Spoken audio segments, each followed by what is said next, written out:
Hi, let's analyze some more non-recursive algorithm by using frequency count method. I already discussed 16 examples. This is the 17th one. For I equals to 1, I less than equals to n, I plus plus. For j equals to 1, j less than equals to n, j equals to j plus I, and some statement is given. This is a dependent nested loop. You can mark j equals to j plus I. So j increment is dependent on I value. For analyzing this, I will take two variables, one for I, another for j. When I value will 1, j value initially will be 1. Next time it will be 1 plus 1. As I is 1, it will be 2. Next time it will be 2 plus 1, 3, like this. For I1, j value will be 1, 2, 3 up to n. It will run n time. Next, for I equals to 2, initially j value will be 1. Next time it will be 1 plus 2, it will be 3. Next time it will be 3 plus 2, so it will be 5. Like this it will continue. For I equals to 2, j value will be 1, 3, 5, 7, like this. And how many time it will run? It will run n by 2 time. As every time it is increasing by 2, so j will run n by 2 time. Then for I equals to 3, j will run n by 3 time. For I equals to 4, j will run n by 4 time. Like this it will continue. For I equals to n, j will run n by n time, means j will run only once. So for I equals to n, for j equals to 1, it will run. Next time it will be 1 plus n. So 1 plus n value is greater than n, it will exit. It will fail and it will exit from the loop. For each I, j run n by I time. For I equals to 1, j run n time. For I equals to 2, j run n by 2 time. For I equals to 3, j run n by 3 time, like this. And here what is the basic operation? Basic operation is this statement. How many times this statement run? The same number of time this for loop execute. This for loop is executing n time. For I1 n by 2 time, for I2 n by 3 time, for I3 once, for In. So what we'll do, we'll simply add n plus n by 2 plus n by 3 up to n by n. We can take n as a common. After taking n common, we'll get 1 plus 1 by 2 plus 1 by 3 plus 1 by n. And we know this value is log n. Log n, before one n is given, so it is n log n. Running time will be theta of n log n. Next example 18. For I equals to 1, I less than equals to n, I plus plus. For j equals to 1, j less than equals to n, j plus plus. For k equals to 1, k less than equals to n, k plus plus. And some statement is given. This is a nested independent loop. There are 3 for loop. Till now I discussed 2 for loop as a nested. Here 3 for loop are nested. And here every variable is incrementing by 1. So you can also represent in sum expression. You can write like this: sum I equals to 1 to n, then sum j equals to 1 to n, then sum k equals to 1 to n, 1 for this statement. And after evaluating this, you will get n minus 1 plus 1. Minus 1 plus 1 will be cancelled, you will get simply n. Then this n you can take to left side. You will get sum I equals to 1 to n, sum j equals to 1 to n, 1. We take n to left side, and after evaluation this you will again get n minus 1 plus 1, it will be n. So n square sum I equals to 1 to n, 1. And after evaluating this we will get n. So it will be nq, running time will be theta of nq. I think for solving this type of question, summation method is easier than frequency count method. Now let's analyze by frequency count method. I will take two variables I, j, k. For I1, j will be 1, 2, 3 up to n time. Then for every j, k will again run n time. So for I1, j1, k will run n time, 1, 2, 3 up to n. then j value will be 2. When j value will 2, k will again run n time. Like this it will continue. When j value will n, k will run n time. So for I1, j will run n time while k will run n square time. For each j, k will run n time. Then for I equals to 2, j will run n time, k will run n square time. Then for I equals to 3, j will run n time and k will run n square time. Like this it will continue. For I equals to n, j will run n time and k will run n square time. So for each I, j run n time while k run n square time. How many times the basic operation will execute? Statement is the basic operation. It will execute how many times? The inner for loop will execute. The inner for loop will execute n square time for each I. N square plus n square plus n square, like this it will continue n time. N square multiplication n q. Or you can write in the sum method, sum I equals to 1 to n, sum j equals to 1 to n, sum k equals to 1 to n, 1 for the statement. After evaluation of this sum, you will get nq. So running time will be theta of nq. Let's discuss next example, example 19. For I equals to 1, I less than equals to n, I plus plus. For j equals to 1, j less than equals to I, j plus plus. For k equals to 1, k less than equals to j, k plus plus, and some statement is given. This is a dependent nested loop. You can mark j will continue till j value is less than equals to I. K will continue till k value is less than equals to j. So this j is dependent on I while k is dependent on j. This is a dependent nested loop. For I value 1, j will run till I time. Means j value will be only 1 and k value will run till j. So k value will be only 1. K will run only once. Then for I value 2, j value will run twice. J value will be 1, j value will be 2. For j value 1, k will run once. For j value 2, k value will be 1 and k value will be 2. So it will be 1 plus 2.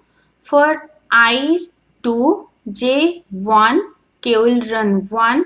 For I 2, when j value will be 2. As j value can be less than equals to I. So when I value is 2, j value can be 1, also j value can be 2. When j value will be 2, k value can be 1 and 2. So it will be 1 plus 2 times. 1 for this, 2 for this. So like this it will continue. For I value n, j will run n time and k will run 1 plus 2 up to n time. For each I, j runs I time and k runs 1 plus 2 plus 3 up to j time, or you can say up to I time, and j will run till less than equals to I. And here basic operation is this statement. How many times this statement will execute, how many times the inner loop will execute. So this inner loop will execute how many times? K will change. So initially it will be 1, next time it will be 1 plus 2, next time it will be 1 plus 2 up to n. So what we can do, we can simply add these 1 plus 1 plus 2 plus 1 plus 2 plus 3 plus 1 plus 2 plus 3 up to n. So this thing you can express in the sum expression n equals to 1 to n into n plus 1 by 2. As you know, 1 plus 2 plus 3 up to n, that formula is n into n plus 1 divided 2. And after simplification of this summation, we'll get approximately nq. So running time is theta of nq. We can simplify this n square plus n divided 2, or you can write n square by 2 plus n by 2. We can take two sum expression, one sum for this, another sum for this, and sum n square, this will be approximately n cube. sum n, that will be approximately n square. You can also write this nested for loop in the summation expression, as you can mark this is incrementing by 1. I already discussed when the for loop is incrementing by just 1, we can write in this sum expression. So you can write this as sum I equals to 1 to n for first for loop, sum j equals to 1 to I for second for loop, sum k equals to 1 to j for third for loop, and for statement we will write 1. Let's first evaluate this. It will be upper limit minus lower limit plus 1. So j minus 1 plus 1. Minus 1 plus 1 will be cancelled. We will get simply j. We know sum I equals to 1 to ni. That value is n into n plus 1 divided by 2. Here it is given j equals to 1 to I j. So that we can write as I into I plus 1 divided by 2. Now this you can simplify I square plus I divided by 2. Again you can simplify I square by 2 plus I by 2. And there is a sum, so you can split the sum.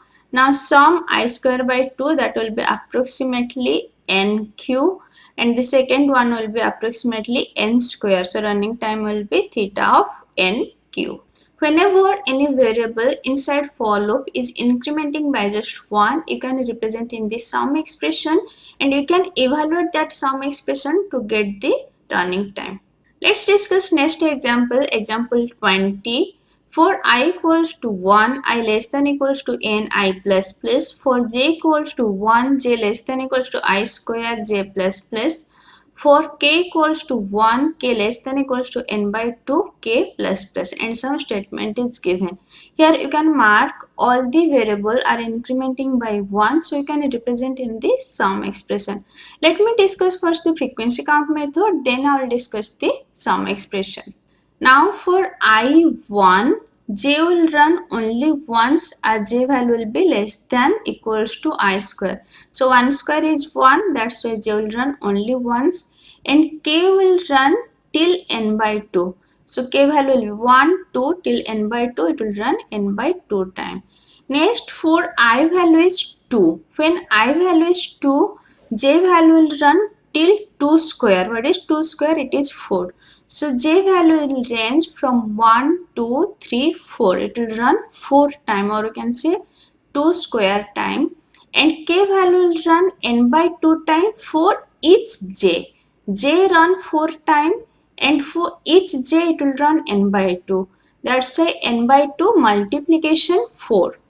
Like this it will continue. For I equals to n, j will run n square time, as j is less than equals to I square. I n means j will run n square time, and k value will run n by 2 for each j.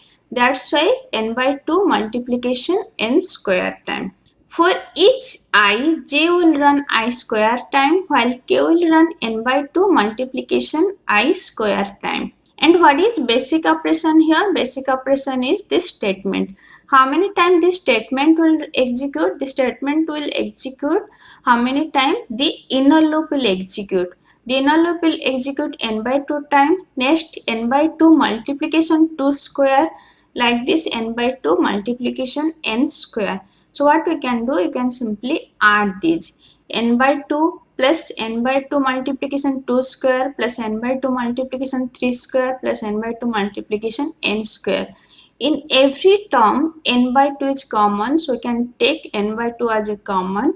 After taking n by 2 common, we will get 1 square plus 2 square plus 3 square up to n square. And we know what is the formula for this. It is n into n plus 1 into 2n plus 1 by 6. And before 1, n by 2 is given. Now you can simplify this. From this we'll get 1n, from this we'll get second n, from this we'll get third n, from this we'll get fourth n. So after multiplying we'll get approximately n power 4. So you can say running time is theta of n power 4. You can simplify this, but approximately how many n we are multiplying? We are multiplying 4n. So running time will be theta of n power 4. We can also write in the sum expression. For first for loop, we can write sum I equals to 1 to n. Then for second for loop, we can write sum j equals to 1 to I square due to this I square. Then for third for loop, you can write k equals to 1 to n by 2 and 1 for this statement. Now first we'll evaluate this summation. So n by 2 minus 1 plus 1. Upper limit is n by 2, lower limit is minus 1 plus 1. Minus 1 plus 1 will cancel, we'll get n by 2. Here n by 2 is the constant, you can take n by 2 to left side. Now we need to evaluate this summation. Sum j equals to 1 to I square 1. So it will be I square minus 1 plus 1 minus 1 plus 1 will cancel, will get I square. And before 1 n by 2 was given. So now we'll get sum I equals to 1 to n by 2 I square, n by 2 is constant, you can take to left side. Now this I square, and for this we know the formula, it is n into n plus 1 into 2n plus 1 divide 6. So we can write n by 2 in place of sum I equals to 1 to n I square. We can write n into n plus 1 into 2n plus 1 divide 6. After simplifying this term, we'll get approximately n power 4. So running time is theta of n power 4. I discussed two methods for finding running time. One is the summation method and another is the frequency count method. For this type of for loop, when it is incrementing by just 1, this summation method is easier than frequency count method. I discussed 20 examples of different type of for loop: single for loop, nested for loop, nested dependent for loop, nested independent for loop. In next lecture, I will discuss while loop. If this lecture is helpful for you, please like and subscribe. Thank you.